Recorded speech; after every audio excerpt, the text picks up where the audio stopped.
دکتۆر فەرهاد پیرباڵ و دکتۆر عەلی کوردستانی بەیەکەوە لە پایتەخت میدیا دەردەکەون. طول بالي سيتينات بهمي نقص بس قصير دفن ده لاعب يقول دكتور علي تود الناس يا برما صحبكوا بكشي وبسا اگر درجه كفري شو بده بخدا بهدمو او هريمي عم بقول انت على سيد دكتور فلان كذا كم دور المياه بس بخم شو من الاسيان فلا بريمات سيده فرنسا ترحيو دكتور فلان بحياتي يا ناتشي قارينيا خو ردك يا استاذ علي عمري كوري خطاب بهم تريان ملا علي حزب اسلامي كان خدا ناس او سلاحي هيتيان بناي خدا لا عندس المو فتوى تودا بيا عمرك بو سياسه داري الكردستان ميز سنه ما ديت مثلا اوي بكارناني لو هندش اوي بس نقلنيا تو زاناي داناي بروفيسوري كردستاني كردستان بيشتي بفرهاد بالباليا فرنسا بدلهم كردم دري كردسيا دقيق بالهم عراقي ما ومردن له من خوش تشا خندقهم على علي كردستان باشا والله يا نبي بشرفهم لا تعلم دينيش حكم لله كانوا اخلاق البيننا كنا دقنا دني كاك خذ ماني مكان كنا خلاص بوما برانا قرتو اسلاميا كديتا قشمرزاري برام درويناكي بري والله اني رب كديا دا والله الله كم بيبس سلوكي عراق ما سلوكي كردستان هاوارم كدي خدا يارمتي بدن يجيب زانت شلون ديناس بيغما صاصم دفرموني ولا بخوما مقلت چەندین بابەتی پەیوەست بە ئێستا و داهاتووی هەردوو کەسایەتی و هەرێمی کوردستان قسەی لەسەر دەکرێت.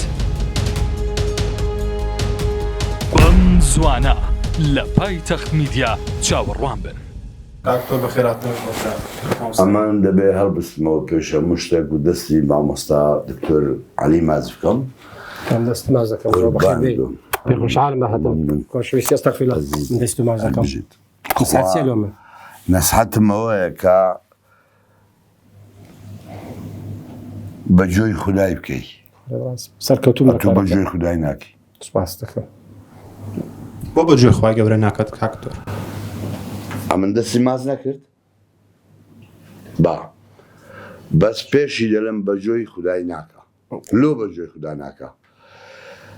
ئەوروپا پێویستی کادەکەم دانیشتن بە دانیشتنەوە قسەی تەبیب و مەدام کۆری هەیە مەدام کۆری ژنەکی تەبیبی فەڕەنسی بوو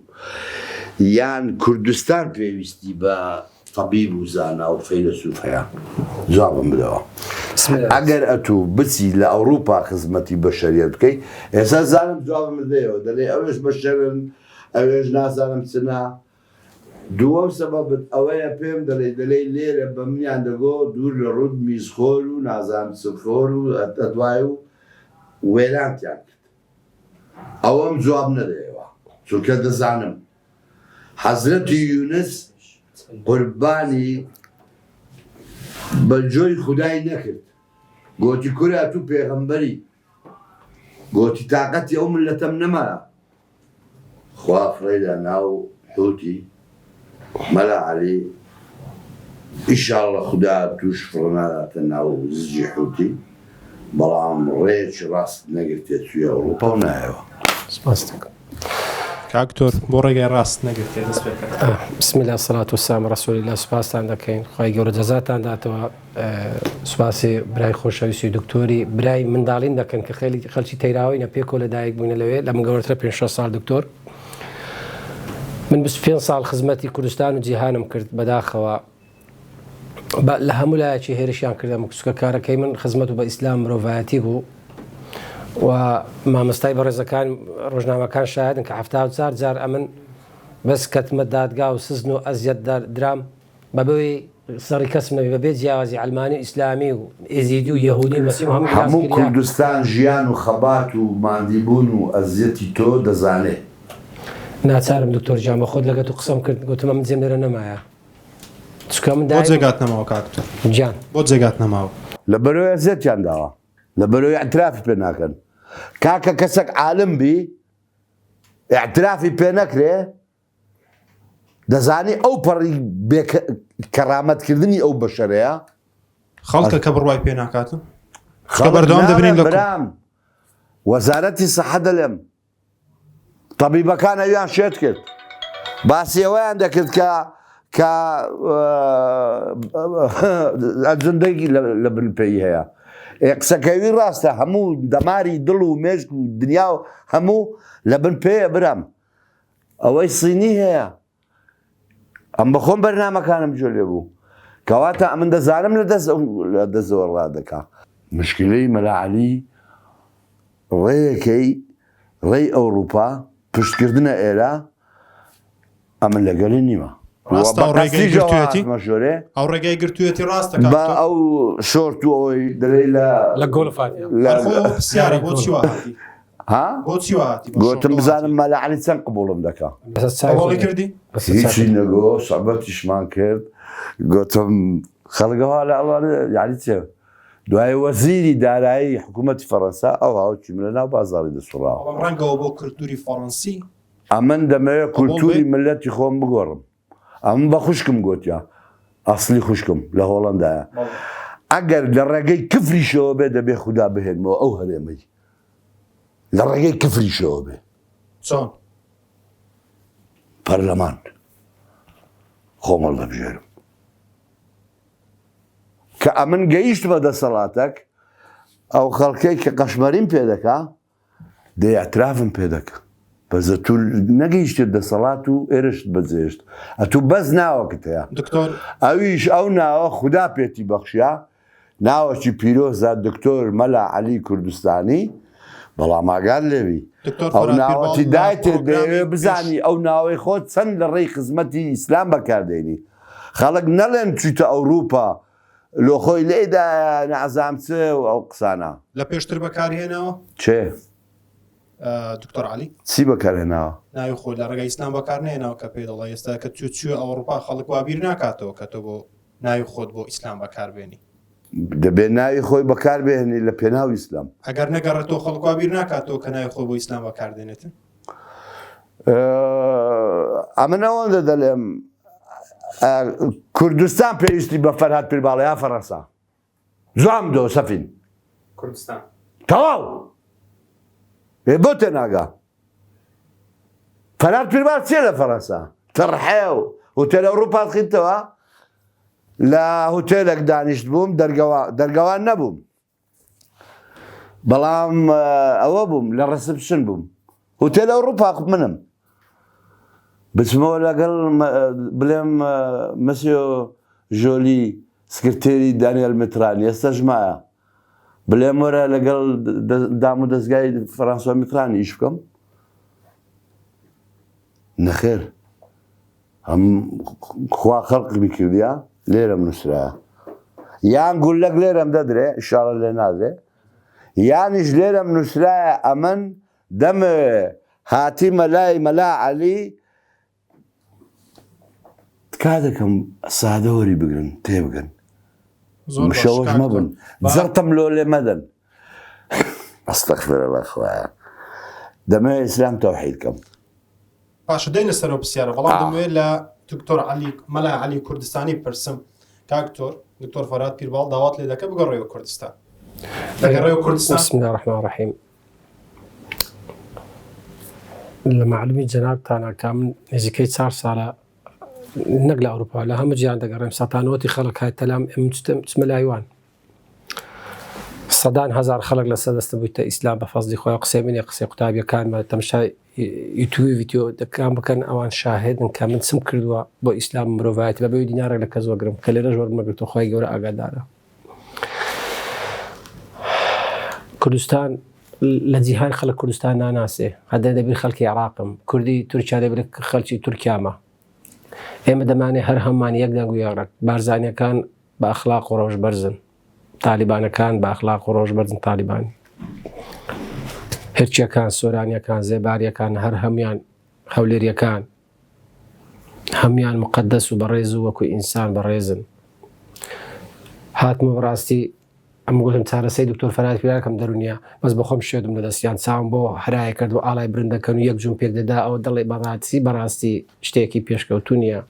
ئێمە ئێستا پێویستمان بێمێت تەوحید بمن یەک دەنگ و یەک ڕێک حکم بە شەریعەتی ئەڵڵا بکەین کوردیش بنە یەک دەنگ وی بتوانین دەوڵەتەکی کوردی دروستکەین بۆ جیلەکانی پاشە خۆمان ئێمە دەمرین تەواو من فەرهاد پیرباڵ چەند ساڵێکی تێوە جێتانی ئەبێ ئێمەمرین بەخوای ئەمن لە وڵاتی ئەڵمانیا و فەڕەنسا واللهی لە بەلجیکای حکومەت شۆرتا پۆلیسەکان حیمایەم دەکەن چملێنەکەن واللهی زارزە هەلیکۆپتەرە سەرم ئەوە دەکا بۆ ئەم چملێنێ قیمەتی زانەکەنەوەیان زۆر گەورەیە لە کوردستانیش قیمەتی منیان زۆر زانیە خوای گەورە زانداتەوە بەڵام چەند بازرگانێکی دەرمان و چەند پزیشکێک دکتۆری برام دەزانی ئەزیەتیاندام زۆر 70,000 ئیمانی دێ بەڕاستی سزن و بەلاش بەبێ ئەمن هیچ حزبێکی سیاسی بم منیان قبول نییە جانەکەم دەرمان فرۆشەکان و بەرپرسەکان شریک بە مەلای $1,000,000 دەرمانیان کڕیا 1000 دانە ژێرزەوی تکا دەکەم وەمەکە وەکو ئاگر بسووتێمە ئەوی ناو دڵمە دەرینم خراپترم مەکتەبم سووتە من ناتوان من کابراایکی دیکەمە لە چاوان لە بواری ئابووری و هێز و قووەت دەرمانەکانی گیان بە مەلای $1,000,000 دەرمانی دەینە کوردستانی سەرەتان و HIV ڤایرۆسەکان و دەرمانی عجزکلیەتین بە مەلای $1,000,000 شریکن چەند بەرپرسێکە تۆ بتەوێت کابراایکی وچی من زعی بێمە کوردستان هەلولم دەدەن قوتم دەدەن و چی حەبی گولاس ڕۆحەکەم تۆم زۆر خۆش دەوێت ئەو کەس خۆش بێ کە دەگرێنی ئەو کەس خۆش نەوێت کە پێت پێ دەکەنی تۆ دەرناچی لە پەرلەمان سەحەبکەوە بکشێەوە بەسە فەقیری پارەت نییە بەڵام علمت هەیە زانیاریت هەیە ئەخلاقت هەیە ڕۆژت هەیە خەڵک ئەوەی ناوێ خەڵکە جاهیلەکە بەڵام خەڵکی کوردستان ئەستەغفرڵڵا ڕۆژ لەسەر شانی ڕاستم دانن مانجی لەسەر شانی چەپم دانن یا خودا لە ناوم دەبا یا تکای لێ دەکەم بمگەێنە هەتا سەرۆکایەتی پەرلەمانیش ڕاڕاست بەحیات دکتۆر فەرات پیرباڵ هەوڵی بۆ مێژوو ببینێت بۆ مێژوو ببینێ پایتەخت میدیا لەگەڵ بزانین خدا قەرار دەدەیە بەندەی قەرار نادەم دەرناچی تۆ دەرناچی لێگەڕێنەوە خودای خدای لێگەڕامە کەس لەگەڵ نییە تۆ زانای دانای پرۆفیسۆری کوردستانی تۆ دەوڵەمەندنی زانی بەڵسی خوڕنی تۆ دووڕوونی تۆ پیاوی کچێکی دەفژەن نقابدار بوو قوربانی بە مەسە جۆی لێم دەبێ ئیشاڵڵا داچی لە کەرکوچی ڕاحەیرانی تەزبیحەکی بەهادیە لۆم ناردبوو ئەوەندە ئەمنی خۆش دەویست نقابدار بوو بەمنی گۆ دکتۆر دەکچین هەموو نقابدار دەفژەن دێن دەچینە پێش سەرۆک زانکۆ کە فەسڵت بکە ئێمە وهای لێ دەکەین وهای لێ دەکەین ئەوجا ئەو کچە لە بیر ناکەم قەت کە تەزبیحەکەی داچ خۆی دامن گوتی دکتۆر فەرهاد یەک قسەت پێ بڵێم گوتم بەڵێ گوتی خودا لە پشت تۆیە دکتۆر فەرات پیرباڵ ئەو قسەی ئەو قسەم کیفایەتە کە خودا لە پشتم بی پێویستم نە بە مەسعود بارزانیە نە بە بافڵیە نە بە تاڵەبانیا بە هیچ کەسێک ناکشێەوە کاکتۆر باڵبژاردن بە قسەی مەلانی بکشێمەوە بەڵێ خۆشم دەوێ خۆشم ئەو قسانم نایە من دەمەوێ هانم بدەیت والله داک گوتی فەرهاد بڕۆ وەرە بابا حکم بە قورئان بە جۆی لەگەمەرە فەڕەنسا حکم بە قورئان بکە دکتۆر فەرهاد پیرباڵ پیاوەکە هەمووتان دەیناسم پیاوەکی چەند مەزنە بەڵام ملەت ئەوەی ناوێ بۆ ملەت بەخۆی دڵیشکە ئەم دەتان بینەوە بۆ مێژوو بنووسنەوە دکتۆر فەرهاد بە حیاتی دەرناچی زۆر باش شەوبەرنەوە دەوێتە مێژوو بەڵام بۆ دەرناچێت جون دەدا جورنالە پارەی نییە خۆی ڕوو دەکەم سەرزادەی یەک جادو جوانە قوربانی قوربان ڕێزی خۆم بۆ نەکردیتەوە مەلا عەلی تم درۆ ناکەم کورم منیان ڕوود کردەوە ساقە سۆر لە پێش چاوی خەڵکی منیان ڕوود کردەوە کراسەکەمیان نەدڕان برام بەس دە پێ قوتەکە مابوو ئەویشم کاردانەوە بۆ کردت کاکتۆر تەوان بەخوای کاردانەوەی چی بوو کاردانەوەی ئەوە بوو کە کراسەکەمیان پارچە کرد لاعبی گۆڵفی دکتۆر عەلی تەماشای خۆمم کرد کراسم هەموو دڕایە داکەناندرا بوو ئەمیش پاڵتۆڵەکەم مابوو گوتم ئەوەش لە ڕئیس مەحکەمەی فڕەمدا و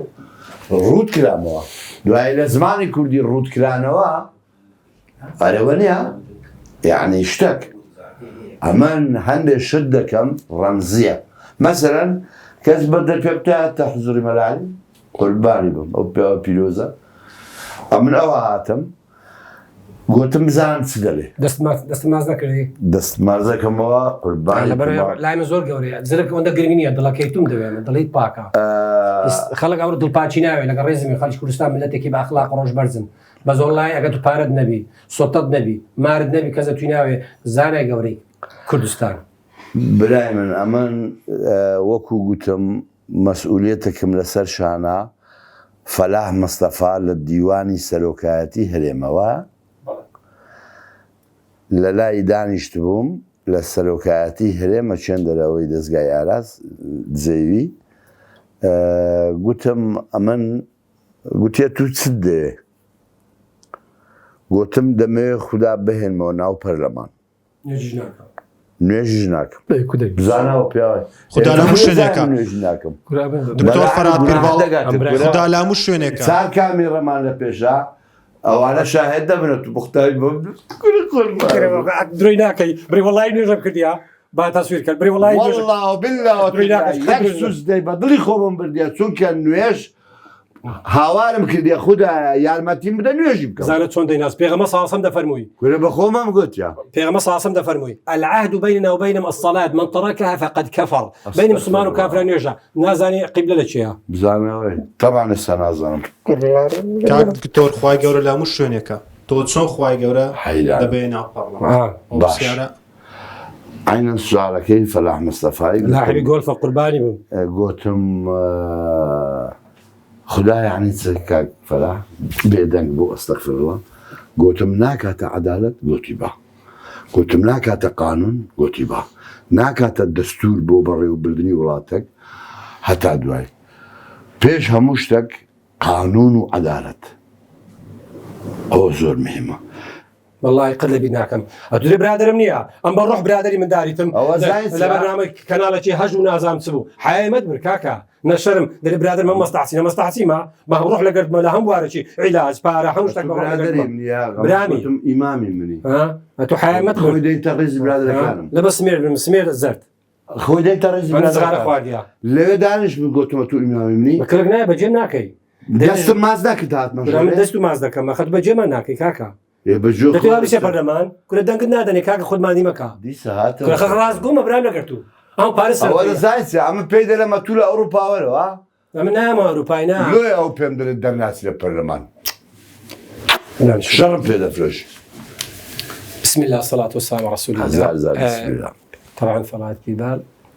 لای من ڕەمزەکە بەڕاستی زۆر خۆشیم دەوێ هەردووکمان خەریج کتابینە پەنجەما قۆڕوانی کتێب بنووسین 15 کتێب نووسێ بەزە سەتب کتێب نووسیا کتێبەکەم دایتێ ئەوم کتێبە ئەوە هەدیە بۆ دکتۆر فەلات پیرا ئەو کتێبانە هەموو کتێبانەوە تەوان ئەو کتێبەکان باسی دەکەن باسی دکتۆر فەلات تو بحثك ئەوە باسی کتابی ئەخیرم باسی هەموو نەخۆشە ڤایرۆسەکان دەکات کۆرۆنا ڤایرۆس ئیدس بۆی دوومانجی چارەسەر بەبێ وستە لای پزیشکی بێن لای من اوكي نەخۆشی تالاسیمی ئۆتیزم عەرەبی ئۆتیزم تالاسیمیا فقرات ئینزیلاق منداڵ نەبوون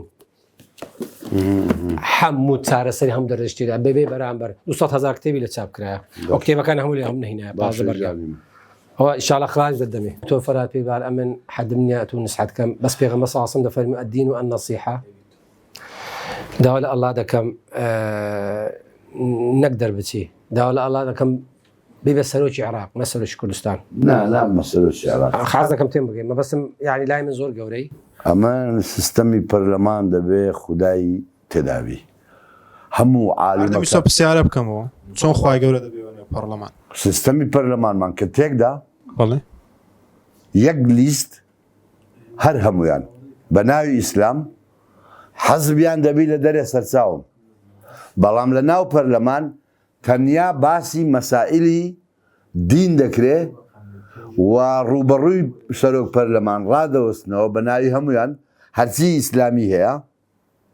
شەرت نییە حەزبی هەبی پیاوی گەورەی ئیمانداری خوداناز هەیە لە وڵاتە حزبی ژینیەوەیە زۆرن ئەو خوداناسە گەورانە ئەوانەش بێنە ناو پەرلەمان لەناو ئەو لیستە بن ئەو کاتە بە شێوەی قانونی ئێمە داوا دەکەین کە شەرع و قورئان داخلی ناو قوانین و دەستوری پەرلەمان ببی برام بەڵام حتا ساحێبی عەلی باپیر بە تەنیا بین مامی گەورەمە سەرچاوی من ئەو یەکگرتوو بە جودا و بزوتنەوە بە جودا و مەلاکرێکار حەیرانی بم ئەویش قەزێکە لەو لای ئەمە ئەگەر ئیسلامی ڕاستەقینەن تکای دەکەم دەبێت دانیشین ئەو وەرزار لە ناو پەرلەمانی یەک هێزمان هەبی ئێستا ئیسلامیان کردیتە قەشمەرجاری برام قوربانی ئیسلام دەبم خەڵک تێم دەگات هەر ئەو لایەن و حیزبانەوەیان کردووە کە نەهاتینە تێک بدەن ئەو ها بکەن کە ئەمن دەڵێم بەڵام وجودی خۆیان ئێستا ئەمن لێرەما مامۆستا عالی ڕاز دەکە دەڵێ لاعبی گۆلفم چییە ئەوە حزوری خەڵک دێتە حزوری مامۆستا بە شێوەیە دەچێ پەرلەمان دواتر تووڕە بم دەچم ئەو ڕۆ دڵم خۆش بوو لای دکتۆری گۆتم برای گچکەی خۆتیەوە دەچم سقەی دێ قوربانی قسەکە تەواو بەڵام ئایا ئەگەر مەلاعەلی نەبە ئەوە نابی کەواتە وجودی من بەو نەوعی هەیە وەزعەکی خراپ دروست دەکا وجودی عەلی باپیر و یەکگرت و بزوتنەوە و حزبەکانی دی پارچە پارچە کە باوەڕ بکە خزمەتی ئیسلامیە کردووە کۆمەڵە بەزڕقی لە یەکگرتووە هاوڵاتی زیرانن ئەو قورئانی بەپێی یەکگرتوو دەپەرستی دەکا ئەو های لێ هاتیە دکتۆر فەرات پیرباڵ دەمەوێت بپرسم ئەو لایەنانە خزمەتیان بە ئیسلام کردووە وەچی ئەو ڕقەی دروست کردووە یەکێتی و پارتی دوو حەزبن بەڵام ئەو یەکێتی بەویبی سەری پارتیەکەی ببڕی وەی لە هاتێ برام چی ئەم ڕقەی دروست کردووە حەزبانە سەلاحەدینی ئەیوبی حەزبی نەبوو برام دانیشتیا سەلاحەدینی ئەیوبی کرد بوو ئەگەرە تو سەلاحەدینی ئەیوبیت پێقائیدێکی گەورەی ئیسلامە ئەتوش وەرە حەزبەکەت تێک مەدا بەس بۆکو هێزێک بەکاری بینە لەگە حەزبەکی دی بلێ وەرە تەوحید بین ئەتوو سەرۆک با من جێگرت دەبم پێت وایە ئەوە بکرێت کە پێغەمبەرەکان بکەن پێغەمبەر هەموو عەشیرەتی عەرەبی یەک نەخست برام ومەی عەرەبی پێغەمبەری ئیسلام زۆر باشە و سەردەم جیاواز بوو کاکتۆر جیاواز و عەقڵ پێشکەوتووتر نییە یعنی عومەری کوڕی خەتاب مهمترەیان مەلا عەلی جوابم دەوە دەستیان ماز دەکەم ناگەمە پێراوان باش بەزە توش مهمی برام لە سەردەمی خۆت عومەری کوڕی خەتاب درودی خوای لێ بێ قوربانی قەبری ئینشاڵڵا لێم قبوڵ دەکا و کەلیمەی بڵێم سەرسەری بوو شەقاوە بوو نییە وەکو شەقاوە عەبۆلا سوتا و شێر و حەلیم و ئەستەغفرڵڵا ئەستەغفرڵڵا دوای ئاخیری خوشتی خۆی گوتی پێغەمبەری ئیسلامەوە نییە تو باس دەکەی چوو بوو پێغەمبەری بکوژی گوت بیانە تو چێتیم کەسێک درودی خوای لێ بێ ئەوە یەک پەیدا بۆ ناوی محەممەدە دەیەوێ ئەوها بکە و باسی دینەچی نوێ دەکە و چەقۆی لە پشتێ بوو دەیزنی کوژی دوایە وەی لێ هات پێغەمبەری دیت باوەڕی بە ئیسلامینا لەسەر دەستی عومەری کوڕی خەتاب چونکە خەڵک خۆشیان دەوێت شەقاوەتی خۆشەویست بوو وە خێری دەکرد ئازاش بوو عومەری کوڕی خەتاب ئیسلامی ئەو مەنتیقەیە هەموو تەوحید کرد پێت وایە تۆ دەبیەوە عومەرە بۆ سیاست بابم دەیگۆ ئەمە لێ دەست لەسەر ئێرەدا دەنێن چونکە خەنجەری لە پشتەوە درا لێرە فیسقەی کرد ئەو های کرد سونە لێەوە دەکەن دکتۆر پێت وایە تۆ دەبیە عومەرێک بۆ سیاست لە هەرێمی کوردستان قوربانی عومەری کوڕی خەتاب بم بەڵام ئەگەر شەقاوە بم هەرچ بم من هەموو جار دەڵێم ئەتوو نییە ئەتوو هەڵبژێردرایی خدا هەڵتی بژاردیە بەس تەمەشاکە لۆ ستیار بژاردیە ڕەنگە لۆتی هەڵبژاردبی بەس گوڵی جوان دروستکەی لۆ ئەوە هەڵتی بژاردبی چونکە دەزانی ئەتوو جیناتە نام چیچی شتێکت پێ بکە ئەمە هەموو هەڵبژێردراوی خوێن بەڵام من تەسەوڕی خۆم دەکەم تەوحیدی ئیسلام زۆر ئاسانە زۆر ئاسانە عەلی باپیریش ڕازی نەبی یەکگرتووش ڕازی نەبی بەڵام ئەوە بڕوبەڕووی کامیڕەم ئەوە تکایان لێ دەکەم ئەگەر بەتەنگ ئەو بانگەوازەمەوە نێن خۆم داوایان لێ دەکەم نێن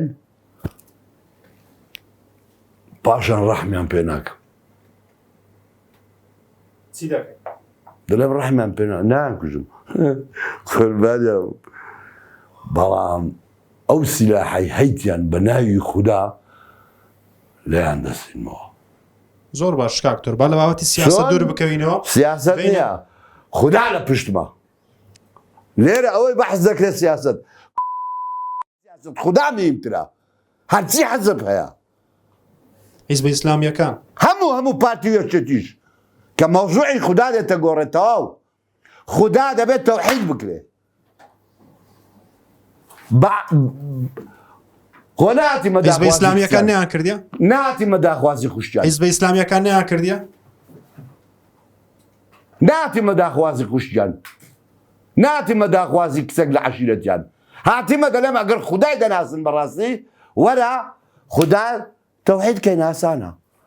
نایناسن حیزب ئیسلامیەکان خوددا ناناسن خوددا ناسی بە ئەو هەموو گڵاوی و گەندەڵیان نەدەکرد. بسم الله الرحمن الرحیم هەر کەسێک حکم بە قورئان بکە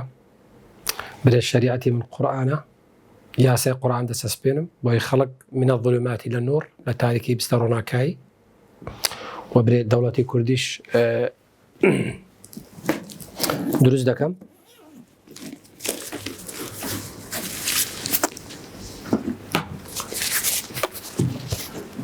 من لەگەڵیمە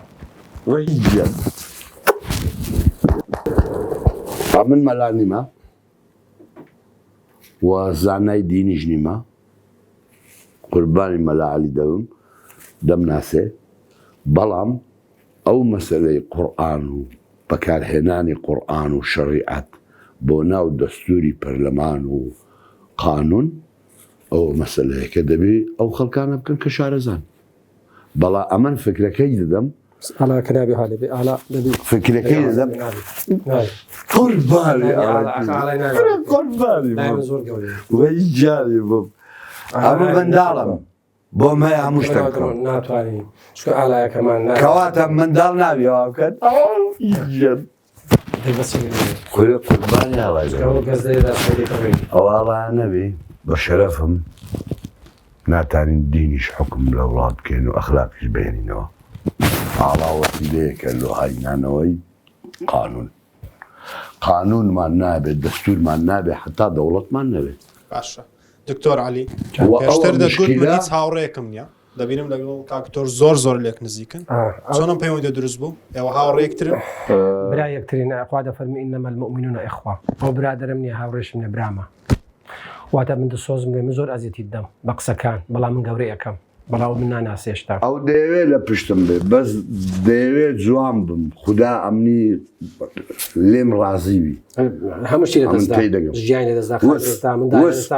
هەموو شتێ دەستدا نامێ دەمێ هەموو بگەڕێتەوە وەکو پێغەمبەر یونوسی سەلامی خوای لێبی وەکو پێغەمبەر ئەیوبی عەلەیهی سەلام ببوورە خوای گەورە هەمووی داوە تۆ هەموو دەدەستدا دەمێ ئێستا هەموو بگەڕێتەوە بۆ فکرۆ بۆ چونی تۆ غەڵەتە حزب ئیسلامیەکانیش هەمووی بە ئەخلاق و ڕۆژبەرز خزمەتی زۆری ئیسلام و کوردیان کردەوە حزب ئەلمانیەکانیش سەبر لێ بگرێت کە ئەەکەم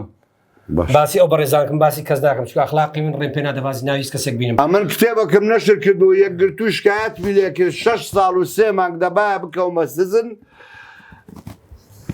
پیاوەکی زۆر گەورەی کوردستان گوتبووی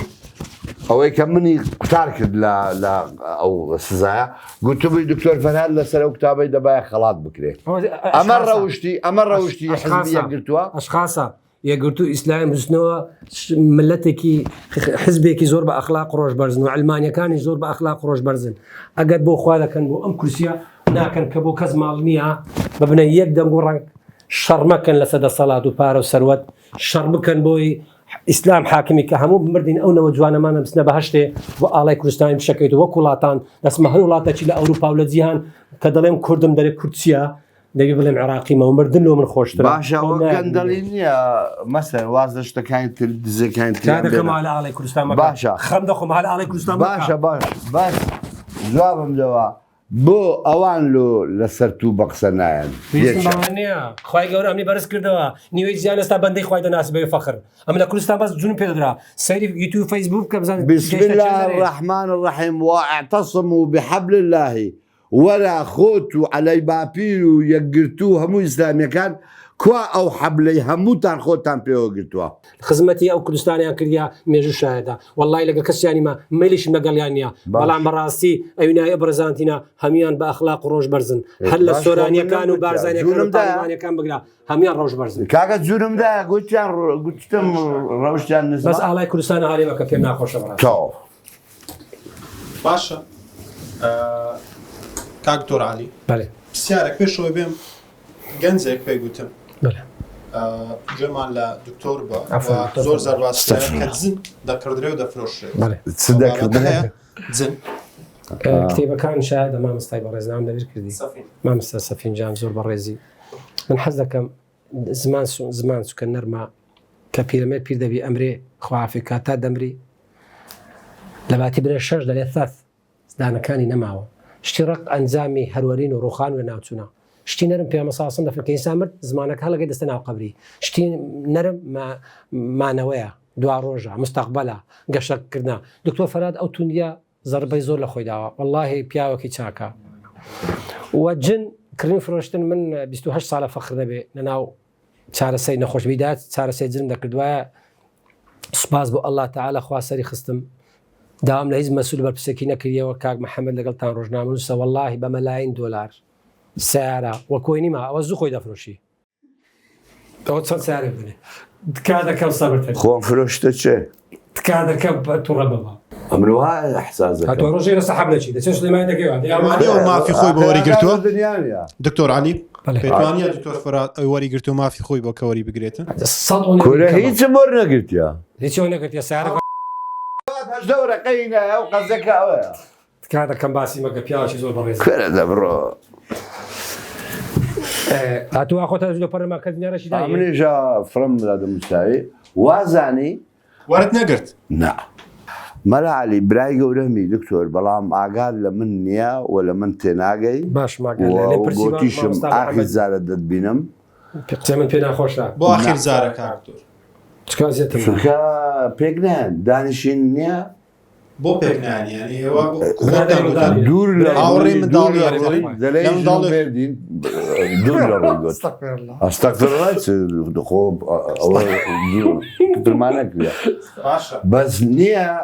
زوو زوو دەردەچی نییە وەچ پشیلەکی دەبیستم بیگرم بینەوە گرا لە ڕۆحم دەردەستە دەرێ دوای کاک خۆم دکتۆر عەلی ئەمان هەمویان دەناسم وە لەگەڵم بە قەنەعەت بە مەلا کرێکاریش دێنم کورێ کوردستان گرنگە کاچ ماڵی چشمە لە ئەوروپایەمە کاکەم لێرە جێم نابتەوە جانەکەم وەرە محەممەد محەممەد برامەیە کورێ وەڵڵا کەسم نییە بەو قورئانە لە خودا زیاتر کەسم نییە لەسەر عەردیش کاک مەسعودەکەم هەیە نازانم ئاگای لێمە یان ناچی پێم لەسەرۆ بزان کۆ چ لۆ بکە ئێستا بە من گوتیا دوو دەستگا هەیە لەبەر دەستما ئەو ڕۆ نەچوو یەکێک مەتبعەیەکە دەلێ بە خۆت مدیر بە بیکە دارنەشرەک ئەو کتابانە هەموو لە تەوا دەکەم یەک فلسیش پارەشت دەدەمێ مکافەئەش وە سوپاسی سەرۆکایەتی زانکۆش محەممەد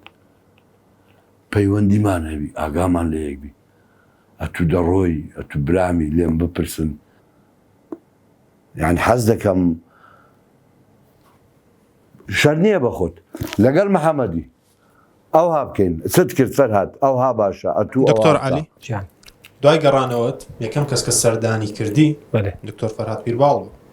ئەمە چاپێکەکمان لەگەڵ کردی بەڵام وەکو برادەر هاوڕێ فەرهاد پیرباڵ یەکەم کەس بوو کە سەردانی کرد پێتوانی ئەو قسانێکە دەیکە لە بەرژەوەندی تۆ لە بەرژەوەندی نییە نا من جواب بدەم بەرژەوەندی ملەتی کورد خوددا ئەو کەیف خۆی ئەمە ناڵێم ئەو قسانم وەرەوە بەشو بەڕاستەوە بێتەوە ئێرە ئەم دیفاعی لێ دەکەم بێتەوە ئێرە وەزیر احترامی دەگری دەبایە لە مەتاڕەوە وەزارەتی تەندروستی بە ئەڵڵاهو ئەکبەر و وەزارەتەکی دیکەش بە هەلهەلاش ئەمن یەکێک دەبووم لەوان ئەگە مەراسیمە چووە بچینە پێشوازی ئەو پیاوە ئەمن ناڵێم بێتەوە لێرە زێت دەدرێ بەس دەڵێم ئومێدت هەبی لۆ ئێرەش ئیش بکە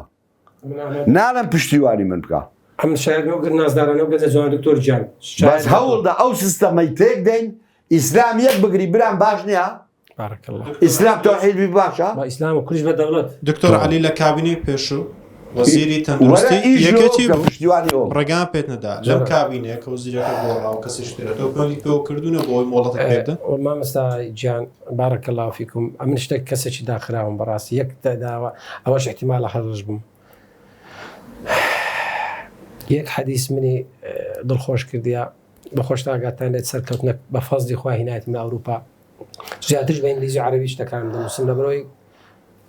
خەڵک دەزانێ ئەمە کوردم بۆی پەیامەکەم بگاتە زیاوەگەیشی سوپاس بۆ خۆی دەتانێت معلوماتی من بزان سیر کە چ خەڵکە بوویتە ئیسلام چ بەرپرسێک و وەزیرەکان و لە پاکستان سەردانیان کردم ئەوش فەزلی خۆیان پیاوەتی من نییە منیشدا هیوادمە بەڕاستی ئەگەر مەوڵەتم پێ بدەن ڕێم پێ بدەن ئەمن نایمە کوردستان نەخۆشخانە بکەم و پارەم بدەنێ ئەمن هاتیمە قوتابیەکان فێرکەم 10,000 قوتابی لە کوردستان بە 1000 قوتابی فێرکەم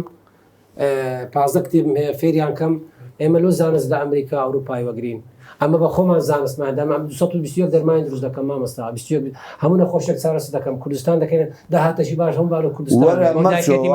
وەرە مەچەوە ئەمن نیش و کۆمەڵێک برادریشت پشتیوانی دەکەین پرۆژەکەیان تەقدیم کە لۆی نەڵێن بڵێن وەڵا مەلا عەلی لە ئەڵمانیا هاتەوە هەندێک ئیش و میشی خۆی هەبوو بازە ئیشش تاو کرد و لۆ هەندێک بووە تاو بوویتە ئەوروپی ئەو قسانت لە دوو نەکەن ڕاستە من ڕازگوم وەرە دیسان هەوڵی خۆت بدا هەوڵی خۆت بدا حەزرەتی موسا دکتۆر فەرات پیرباڵ دەڵێ هاوکاری دەکەین بە خودای دەکەن ئەم کارە ناکرێت چی فێ ناکرێت هەمەی بینە قسە بەس قسەیە دەفەرمی بازە تو باوەڕ بە خودای نییە ئەو قسانە دکتۆر فەرات پیرباڵ زۆر هەڵدەست پێ نەکە ئاتوو دەبا سەرۆکی جامیعی بڕات بە تەواوی چارەسەریەکانی دکتۆر عەلی هەیە کە باسی میز و شیر و بابەتان و شتانە دەکات بڕات بە هەمووی هەیە دەزانین لە بڕوان پێەیە تەمدای لەگەم بۆ دەزانی چونکە ئومێدی ئەوە دەکەم ڕۆژێک بێ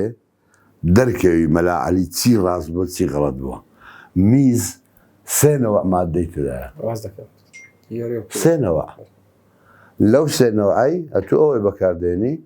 مەسەرەن ئەوەی بەکارنانی لۆ هەندێک ئەوەی بەکارنانی لۆ نازانم چە ئەوەی بەکارنانی لۆ نازانم چە هەر پەنجەیەکیش خۆیە مەسەری ئەوها یۆد ئەوە یۆدا ئەوە معنای یۆد ئەوەیە أشهد أن لا إله إلا الله ويا برام ما بس يعني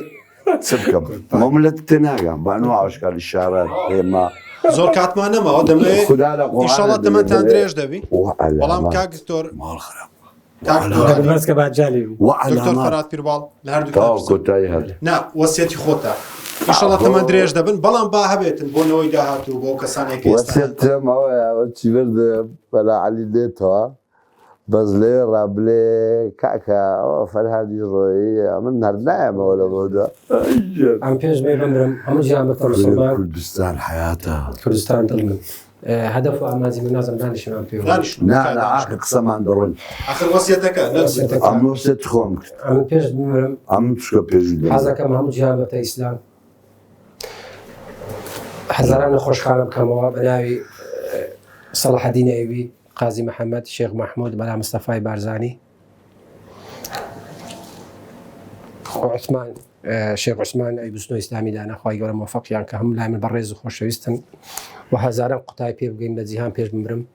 کتێبەکان لە جامیعی بخین جامیعەکان فێریان کەم چکە ئاواتەکان نەهاتە دی بە هەموو شێوێک لێیاندام ئازاریاندام نەک لێدان بەزلە بە ئازار نیان هێش پەیامەکەم بگات بۆی ملەتی خۆم ما بهش شاد كم سكا إنسان عاقل ويخاذ فرمي لآيات أولي الألباب أو قرآن هاتي بو كسانك عاقلا أو كسير إخواننا قري زرتك ومن شاول ده مساش آمادة ما حكومتي هرمي كردستان لا مزور بالرزن لا مشيرن خورشيان مدوي بعلماني إسلامي كانوا بتسبا كانش لا من بالرزن وهو دارم دكتور فرات بجيمكا هو دارم دكتور فرات دربتي وما همون الشيء بشتوين ده كان بيك شرطي حكم بقرآن بكا دولتي كردي دروز بكن أمن هركسك علماني بإسلامي بماركسي ببلي حكم بقرآن ده كم يخلق مسيته بهشت و دەمێش دەستمە پڕم ئەم بە هەمووڕان پژگیریان دەکەم چای ماز دەکەم هیوادارم ململانی نەکەن لەسەر کورسی هیوادارم کورد بگەینە ئەنجامێکی کە مرد بستنە بەهەشتێ وەکو بابە گەورە مەسلحەدین ئەیوبی و هەوڵی دەم کوردستان بکەینە دەوڵەت کاتانێ دەکەم دەست و چاوی هەمووتان ماز دەکەم. دکتۆر فەرهاد کۆمەڵی کتابت لە دکتۆر عەلی وەرگرت زۆر جا خۆت گەم لێ بە خۆت گوتن کتاب خوێندنەوە سوودی نیە ئەو کتابانت بۆ چی وەرگرت؟ ئەو کتابانم لێ وەرگرت دادنم لە کتابخانەکەی مەسلەی ئەوەی جەسەدی و ڕوحی و نەفسی تێدایە عیلاج بەکەڵکە ئیسفادەی لێ دەکەم ئەگەر کەینێ قەزەیەک بوو مەرجەعێکە تۆ ئێستا بچمەوە ناڵە ناکەوم مەسەری هەموو کەسێک ئیسلوبی خۆی هەیە کەی ئەوە دەخوێنمەوە کەی شیفادە خوێنمەوە ئەوەم خوێنەوە ئەسڵن باشی جانی من کۆتا پێیانتان بنێرن بە کۆتا بینەران ئەوەیە کە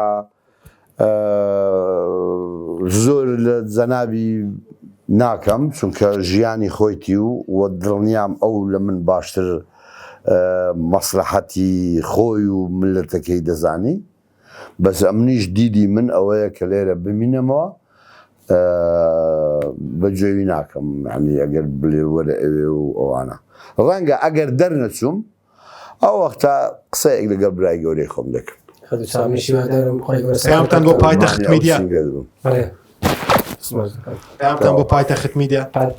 پایتەخت میدیا هەر بمێنێ مادام منتان خۆش دێ و مەلاعالیتان خۆش دێ خوا موفەقتان بکە منیش هەدیوای سەرکەوتنتان بۆ دەخوازم شتەکان بە ڕاستگۆیی بگەینن مەحاڵە بکەن زیاتر خەڵک بەرەو بەهەشت بن و دیفاعش لە حکوومەتی هەرێم بکەن و لە قەومێتی خۆتان بکەن و ئاڵای کوردستانیش هەر شەکاوی ئینشاءالله تعالی پێیانتان بۆ محەممەد خەلیل شوانی یا ربی تو سەربەرزیگا زۆر دڵسۆزە بۆ من بۆ دکتۆر فەرهادی بەڕاستی چاکای نەبی ناکەین ئەو کاتێک کە من گیرام لە سەجادەی ڕێپێوانی دەکرد لەگە قوتابیەکان بەڕاستیم قەرداریمە ئەمن دەستی ماز دەکەن زۆر زۆر سوپاستان دەکەین سوپاس کە ئامادە سوپاس بۆ دکتۆر عەلی کە دەرگای ماڵی خۆی بۆ ئێمە کردەوە سپاس بۆ ئەوەی کە کاتی خۆتان